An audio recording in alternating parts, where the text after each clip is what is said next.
Salut les amis, nouvelle journée, nouvelle vidéo. Alors pour être honnête, c'est une vidéo qui va s'étaler sur plusieurs jours parce que j'ai l'intention de m'attaquer au chantier du potager que je souhaite faire et ça va prendre plusieurs jours, ça prend plus d'une semaine pour le faire. Pourquoi? Parce que ça va être un potager un petit peu particulier et surtout ce sera la première fois que j'en ferai un comme ça. Donc ce potager, ça va être un potager dit keyhole, trou de serrure. C'est un potager qui initialement a été créé vient du continent africain parce qu'il est à la base il est peu gourmand en eau, on va voir pourquoi. Mais moi ce qui m'intéresse c'est que c'est déjà un potager surélevé, donc j'ai pas envie de me baisser. C'est un potager qui va m'affranchir de toutes les problématiques de pierre. Ok, on voit là pas mal de pierres partout. Donc j'en ai autant à l'intérieur du sol, donc je peux pas tout enlever. Et c'est un potager qui devrait offrir une barrière contre certains animaux ou insectes. Parce que ici, les retours d'expérience que j'ai dans le coin, c'est que les cultures de plein champ se font souvent attaquer. Et que la plupart des gens vont cultiver sur ce qu'ils appellent des rising beds, donc des potagers légèrement surélevés.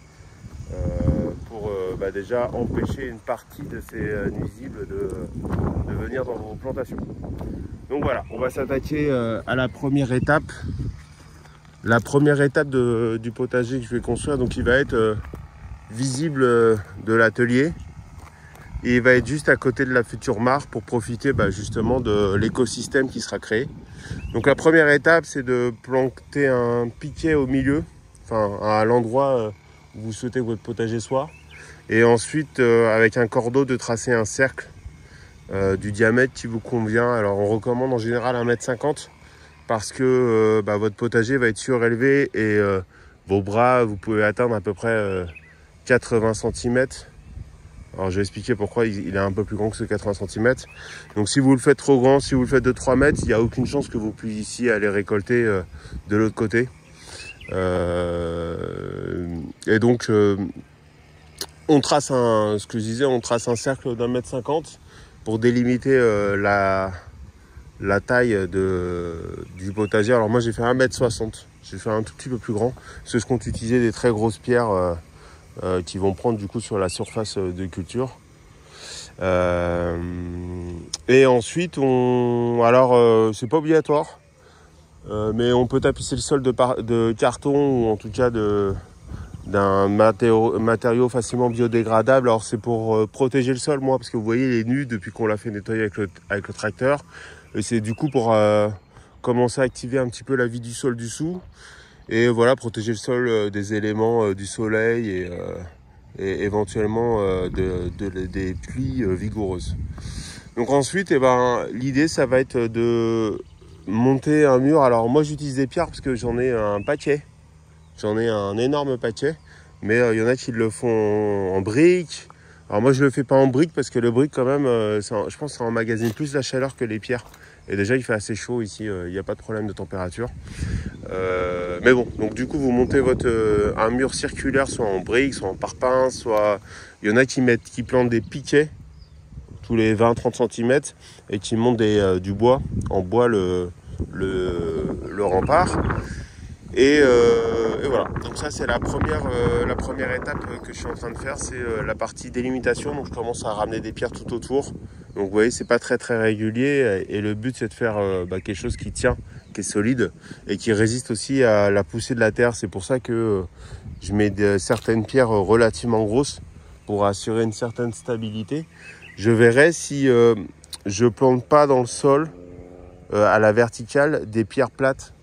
Parce que par exemple là-bas, j'ai d'énormes pierres plates et elles pourraient me servir de contre-pousser de la terre en fait. J'en sais rien, je sais pas si j'en ai besoin. Je vais voir quand je l'aurai monté comment je le sens solide ou pas, parce que déjà ces pierres elles pèsent un certain poids. Donc c'est pas un cercle complet, vous voyez ici là j'ai fait comme une espèce d'entrée, donc en fait il y a une espèce de V là, ici, et vous avez un deuxième cercle concentrique qui fait 40-50 cm de rayon. Et l'idée c'est que à l'intérieur vous allez mettre tous vos déchets végétaux bien sûr, Et ça va être comme un composteur. Ça va être un composteur dans lequel la vie du sol va s'activer, va aller se nourrir et par l'échange, puisque quand vous avez des insectes, notamment les vers de terre, quand ils mangent, ils font des déjections à un autre endroit et ça va enrichir toute la terre à cet endroit-là. Comme c'est un potager qui se fait à... Alors il y en a qui les font sur 30 cm, 50 cm, voire 80 cm, 1 mètre à hauteur de bras. Vous avez une énorme masse ici. On verra de quoi elle est composée. Et cette masse retient beaucoup l'eau. C'est ce qui fait que vous avez, normalement, dans les pays secs, vous n'avez pas besoin d'arroser. Donc voilà, ça c'est la première étape. Évidemment, je vous montrerai les étapes suivantes. Alors je peux pas filmer quand je travaille parce que j'ai pas encore de trépied. Mais en tout cas, je vous fais un compte rendu régulier de l'avancée de ce petit chantier sympathique, sympatoche. À très bientôt. Ciao. Deuxième journée pour ce potager. Donc ça a bien avancé. Regardez-moi ça. Hop. Donc on a monté, j'ai monté le mur de 30 cm à peu près, le muret. Donc comme j'avais dit, il faut tapisser le fond avec des cartons. Alors il faut bien enlever les étiquettes, tout ce qui est plastifié, tout ce qui est, on va dire, colle, il faut essayer d'enlever au maximum. Alors des fois c'est pas possible, on fait de son mieux, c'est pas très grave. Et ensuite, alors j'ai commencé à mettre des morceaux de bois. Alors pourquoi si tôt? C'est parce qu'en fait, comme il y a un peu de vent, les cartons s'envolent et que ça m'énervait. Mais bon, du coup, comme j'ai commencé à mettre des morceaux de bois, il faut bien les aligner, on va dire. C'est pas encore tout à fait fait parce que j'ai pas encore mis tous les morceaux de bois. Normalement, on n'enterre pas la matière organique, hein, parce que c'est pas le sens de la nature. La nature fait tomber la matière organique sur le sol. Mais là, en fait, on va chercher du bois mort, enfin en état de décomposition autant qu'on peut. Et ce qui avait été intéressant, c'est que quand vous allez recouvrir d'autres matières et vous allez avoir un sol léger, donc il y aura toujours de l'oxygène, donc ça va continuer de se décomposer, même si c'est plus lentement qu'à la surface. Mais c'est surtout que ça va faire le rôle d'éponge, donc ça va capter l'humidité. Donc là, pour accélérer et continuer la décomposition le temps que je fasse le chantier, j'ai bien arrosé comme il fallait ça pour faciliter la décomposition. Donc idéalement, il faudrait que je le couvre pour limiter les effets du soleil avec l'évaporation et tout ça, et pour maintenir encore plus de chaleur dans cet espace. Mais bon, là c'est pas la peine parce que j'en suis qu'au début, donc j'arrose progressivement et je remplis de bois progressivement aussi. J'ai mis des racines. Alors les troncs un peu plus foncés là, c'est des racines en fait, des racines qui viennent de cet état-là. Hein. C'est quand le tracteur avait dessouché pas mal d'arbres, il y avait beaucoup de grosses racines. Donc n'hésitez pas à donner un coup de pioche pour les couper. Donc les racines, ça vit dans le sol, donc là il n'y aura pas de problème pour qu'elles se décomposent dans le sol. Et puis surtout, ça fera des super hôtes pour les champignons et ça aidera à ensemencer la terre. Donc voilà. Donc ça c'est la deuxième journée. J'aimerais bien monter, doubler la taille du mur à peu près. Ça dépendra de mes compétences en construction. Et après, je remplirai le tas. A très bientôt pour de nouvelles aventures. Ciao les amis. Troisième séance sur le keyhole. Alors, qu'est-ce que j'ai fait? Du coup, j'ai surélevé d'un à deux étages suivant les endroits le muret. Et donc, je me suis dit que ce serait pas mal de s'arrêter là au début. Je voulais la faire arriver jusqu'à la hanche. Mais je me suis dit que si on mettait des plants de tomates ou des choses qui grimpaient un peu, ça allait être pas très pratique pour récolter. Donc voilà. Donc j'ai ajouté un petit peu de bois mort. J'ai mis des grosses souches ici qui étaient en train de se décomposer, que j'ai trouvé sur le terrain. Je les arrose abondamment. Donc effectivement, ici dans ce climat tropical, comme il fait très chaud, si vous mettez une dose importante d'humidité en quelques mois, ce type de souche se désagrège. Alors évidemment, ça marche moins bien quand elle est enterrée. Donc c'est pour ça que là, ce que je fais, c'est que j'arrose quasiment tous les jours. Et là, maintenant, je vais couvrir d'une bâche pour garder un maximum d'humidité et éviter les attaques du soleil et pour accélérer du coup la décomposition de tout ce bois. Et après je vais commencer à faire mes couches. Alors avant de faire ça d'ailleurs j'ai gardé mon pieu qui m'avait permis de tracer mon cercle parce que je vais mettre autour le grillage qui va faire office on va dire de réservoir à compost. Oh là, un peu de vent. De réservoir à compost. Donc je vais faire un grillage, je vais faire un rayon d'à peu près 30-35 cm. Je vais voir s'ils ont du grillage qui pourrait faire 70 cm d'épaisseur. Je vais faire tenir le tout avec des piquets. Et il y a une autre tâche que je dois faire, c'est que je dois combler certains trous. Alors je ne sais pas si on en voit ici. On en voit peut-être là. Des trous comme ça là. Ça, il faut que j'essaie de les combler au maximum. Alors là le mur il est stable. Le mur il est stable. Ça bouge pas. Ce qui est important, il faut aussi quelque chose que j'ai pas dit, il faut essayer autant que possible de faire pencher les pierres, de légèrement déplacer le centre de gravité vers l'intérieur. Parce que comme vous allez remplir d'un substrat, il va y avoir une poussée latérale. Donc si le centre de gravité de vos pierres est vers l'intérieur, ça va s'équilibrer avec la poussée. Bon, après on verra bien. On verra bien si ça tient. J'espère que oui quand même parce que c'est hyper... ça prend énormément de temps.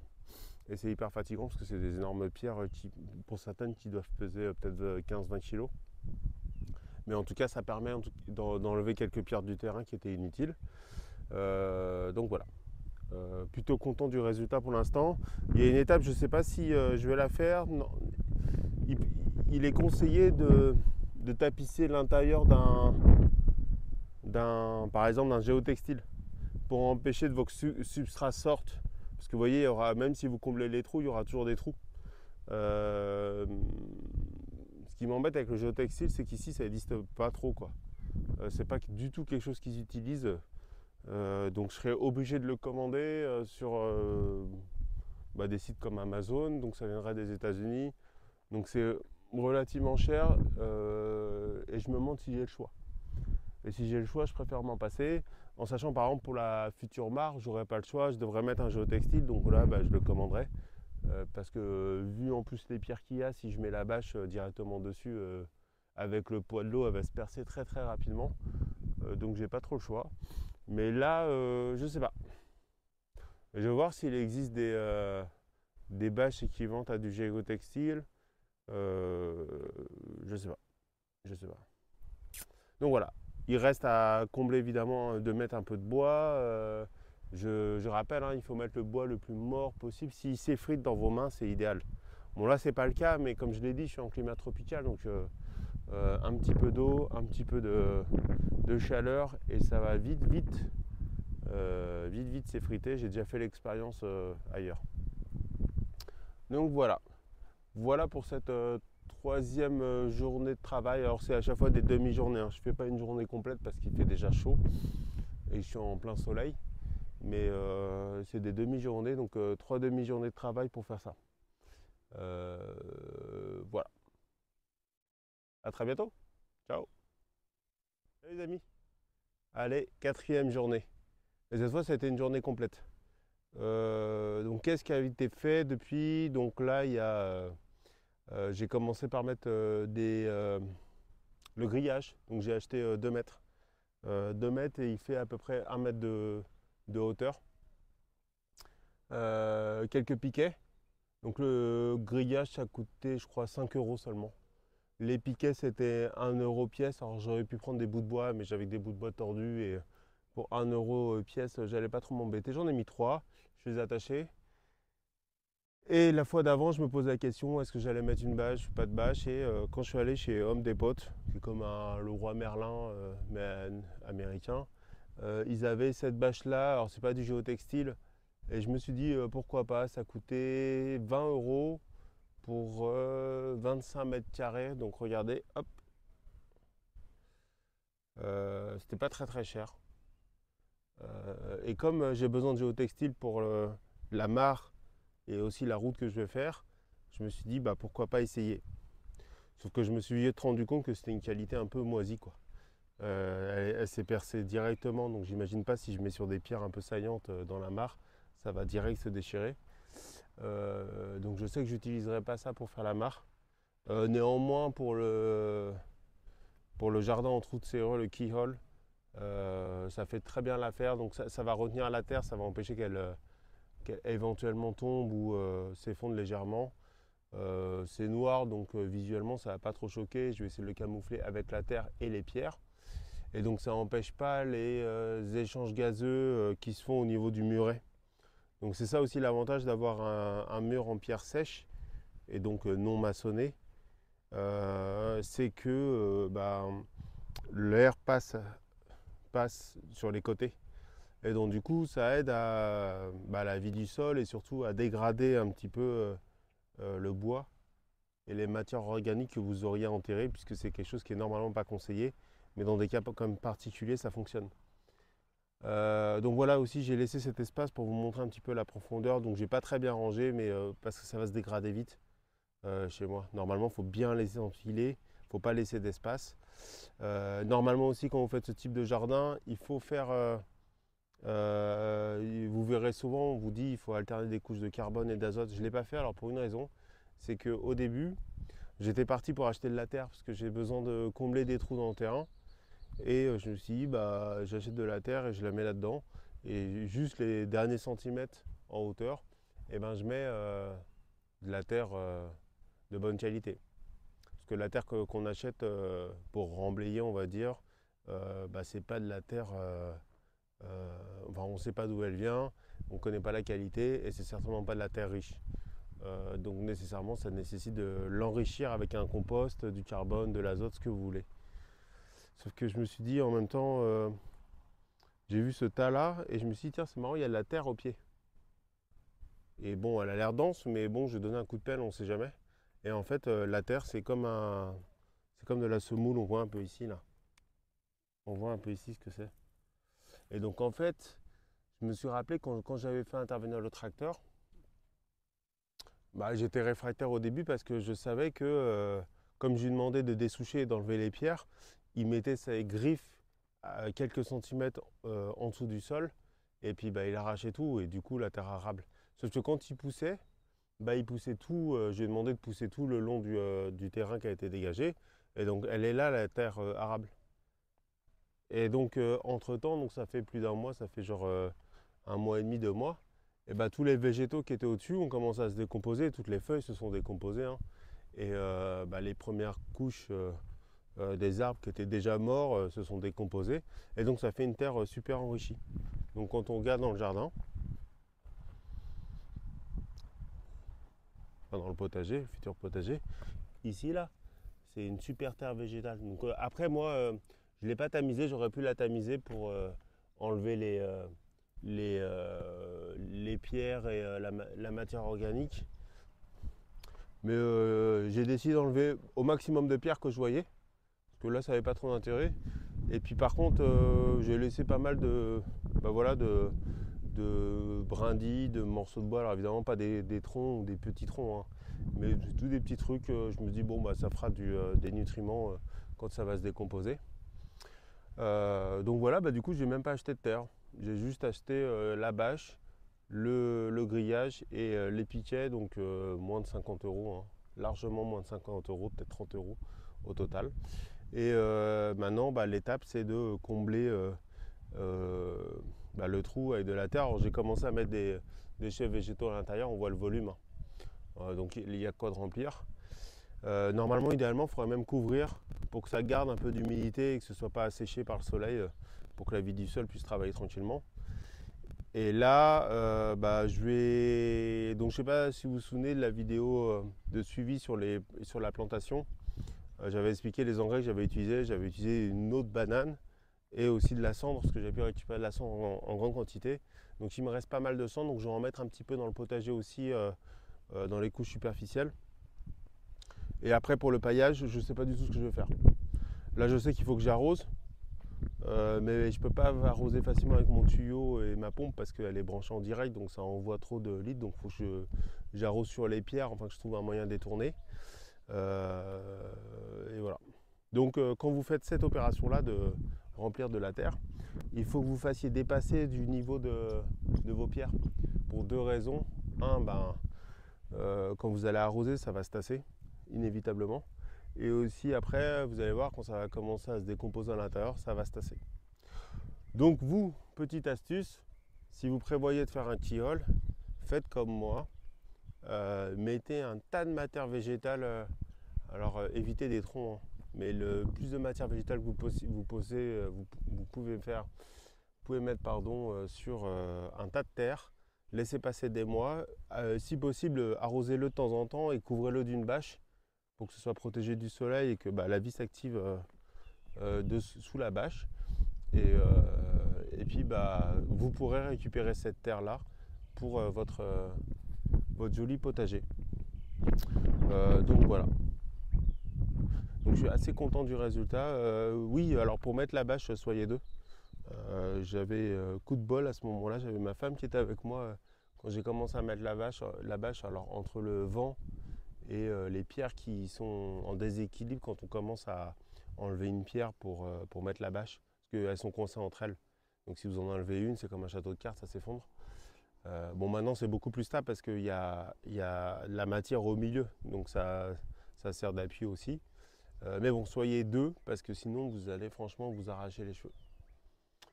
Et on voit que la terre elle passe pas du tout, enfin elle passe un tout petit peu le grillage, hein. Tout ce que j'ai mis là, il n'y a quasiment rien à l'intérieur.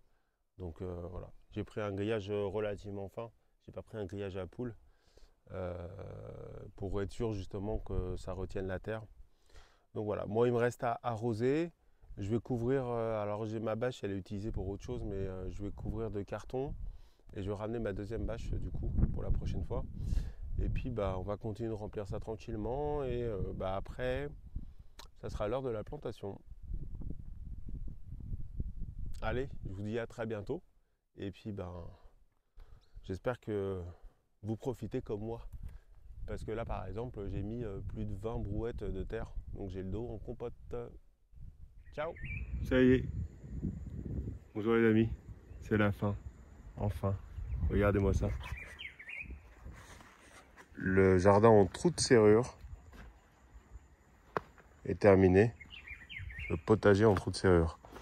Donc j'ai planté quelques aromatiques. Bon, elles ont un peu souffert dans le voyage, mais je pense que ça va aller après. Là, on a des poivrons, des petits poivrons très doux, très sucrés. On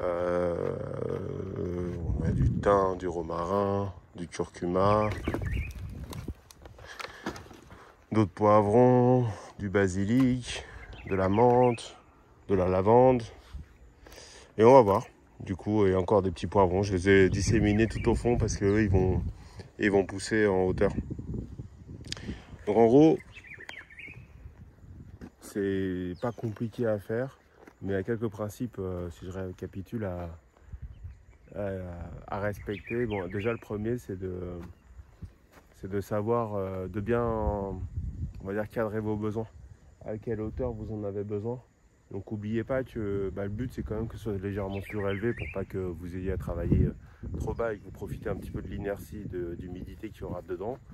Mais il ne faut pas le faire trop haut non plus parce que derrière, déjà il faut le remplir de terre. Et ensuite, quand ça va pousser, ça va être très en hauteur. Donc suivant votre taille, ça peut être plus ou moins compliqué de récolter. Le but, ce soit pas que vous n'ayez pas besoin d'une échelle pour récolter. Pareil sur le rayon ou le diamètre de l'ouvrage, n'oubliez pas que vos bras ils font en moyenne 80 cm. Donc si vous faites plus de 80 cm, vous ne pourrez pas aller récolter ce qui se passe derrière, ni travailler la terre, ni quoi que ce soit. Dans les autres choses à savoir, à ne pas oublier, c'est le matériel que vous allez utiliser.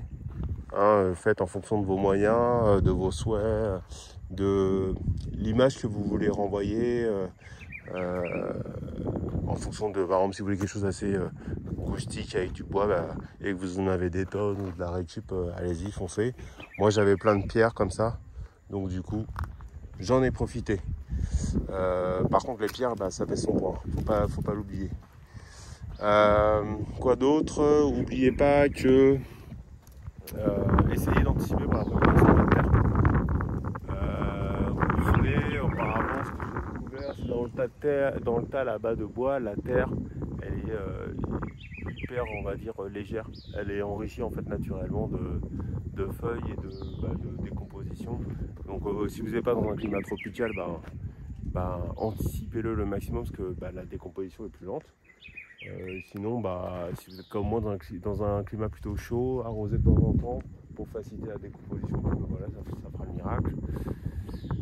Quoi d'autre? Bah oui, l'orientation, l'exposition, réfléchissez-y. Alors moi sur mon terrain, il n'y a pas grand chose, donc de toute façon, où je le mette, ça sera en plein soleil.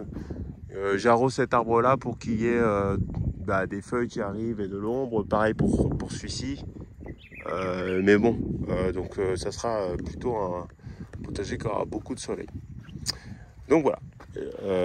Donc j'espère que vous vous êtes convaincus que vous aussi vous pouvez faire ce type d'ouvrage pour quelques dizaines d'euros, voire gratuitement si vous faites uniquement avec de la récup.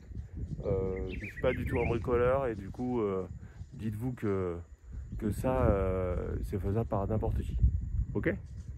Eh bien écoutez, je vous souhaite une très bonne journée, j'espère que cette vidéo vous aura plu. À très bientôt, ciao.